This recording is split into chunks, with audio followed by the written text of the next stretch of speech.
Ministry of home affairs. अब ये कारण क्या है इसका, बता सकते हैं? अभी मैंने बताया था आपको होम अफेयर्स का, होम मिनिस्टर की अगर बात करें तो यही वो करेगा मैनेज। ये डिपार्टमेंट बॉर्डर मैनेजमेंट का किसके पास आता है? Ministry of home affairs. अगर आपने अभी मैंने बताया था शुरू में ही कि जैसे म्यांमार की बात की, तो मैंने बोला 2-3 बार बोला मैंने कि होम मिनिस्टर ने कहा, मैंने कभी ये नहीं बोला बीच में कि डिफेंस मिनिस्टर ने कहा। ठीक है, डिफेंस मिनिस्टर ने नहीं कहा क्योंकि वो उनका डिपार्टमेंट ही नहीं है। ठीक है, अब हमें लगेगा जरूर कि डिफेंस मिनिस्ट्री जो है अच्छा है तो वो आपका उससे ही होना चाहिए, या एक्सटर्नल अफेयर मिनिस्टर होना चाहिए, विदेश मंत्री होना चाहिए। ऐसा नहीं है, हमें लगेगा जरूर ऑप्शंस में, बट ध्यान रखिएगा आंसर क्या होगा इसका, मिनिस्ट्री ऑफ होम अफेयर्स। अब क्यों है?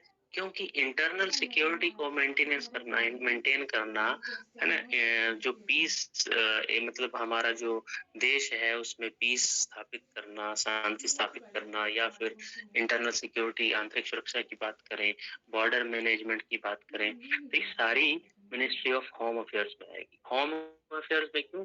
क्योंकि ये गृह मंत्रालय है, गृह अपना घर है, तो घर के जो बॉर्डर को सेफ करना किसका काम हुआ इस तरह से, चाहे वो इंटरनल सिक्योरिटी हो चाहे बॉर्डर की सिक्योरिटी हो, करेगी तो होम मिनिस्ट्री की।